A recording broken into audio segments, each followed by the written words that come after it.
Good morning from Fast Company. Here's our daily look into what's driving today's creative business leaders. In a perfect world, workplaces would be environments of mutual respect, open communication, and fair treatment. Unfortunately, that's not always the reality.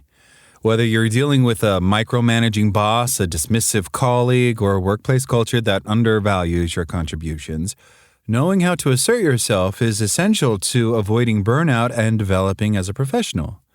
Standing up for yourself doesn't mean becoming combative or aggressive. Instead, it's about cultivating confidence, setting boundaries, and advocating for your worth. Here's how to grow a backbone at work while maintaining professionalism and integrity. Recognize your value. This can be easier said than done, but before you can stand up for yourself, you need to believe that you deserve it.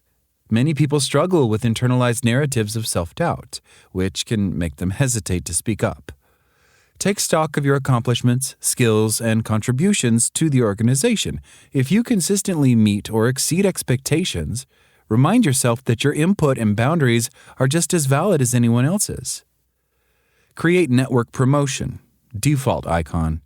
Subscribe to A Cup of Ambition, a bi-weekly newsletter for high-achieving moms who value having a meaningful career and being an involved parent, by Jessica Weiland.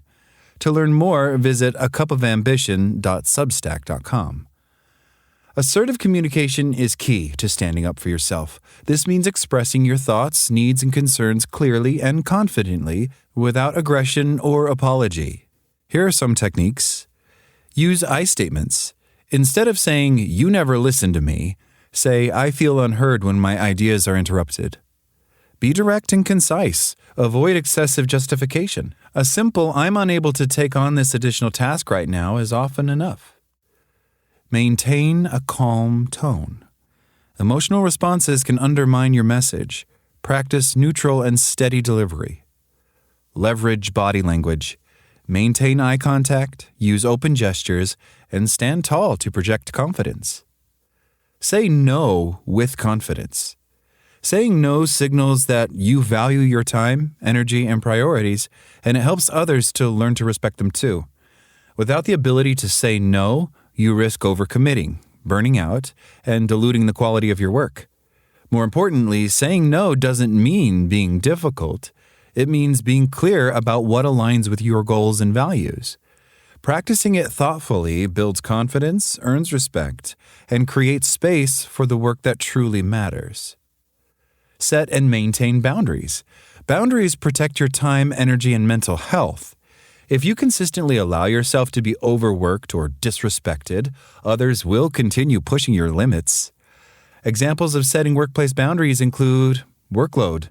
I'm happy to help, but I'll need to deprioritize another task, which should take precedence. Work hours. I do not check emails after 6 p.m., but I'll address this first thing in the morning. Respectful interactions. I'd appreciate it if we could keep our conversations professional. Holding firm on your boundaries may initially cause discomfort, but consistency will reinforce them over time. Address issues directly and professionally. When you encounter unfair treatment, don't ignore it and hope it will resolve itself. Instead, approach the issue strategically. Talk one-on-one. If a colleague oversteps, have a private conversation before escalating the matter. Be solution-focused. Instead of just pointing out a problem, suggest a constructive resolution. Keep records. Document incidents of mistreatment or unreasonable expectations in case you need evidence for HR or leadership. Know when to escalate. If direct communication fails, involve a manager or HR with a clear, factual account of the issue. Build a support network. Having allies in the workplace can make standing up for yourself less intimidating. Seek mentorship from experienced colleagues, build relationships with coworkers who share your values, and leverage professional networks outside of your company. Develop a resilient mindset. Standing up for yourself means accepting that not everyone will like your assertiveness.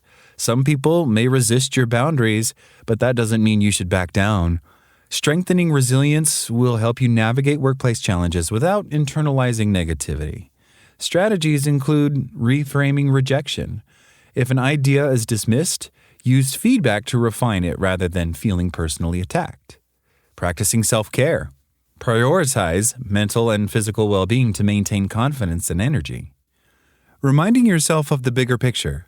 Workplace conflicts are temporary. Your long-term career growth matters more.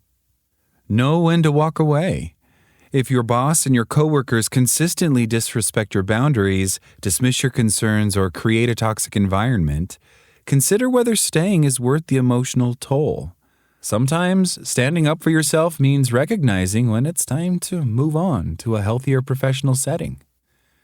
Standing up for yourself at work is a skill that takes time and practice. The key is to balance assertiveness with professionalism, ensuring that you advocate for your needs without alienating colleagues or leadership. By recognizing your value, communicating effectively, and setting clear boundaries, you can cultivate confidence and ensure that you are treated with the respect you deserve. So, grow that backbone, not to be rigid or aggressive, but to stand tall in your worth and carve out the fulfilling career you deserve.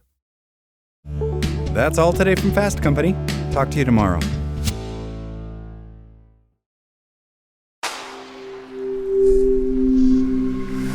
Spoken Layer.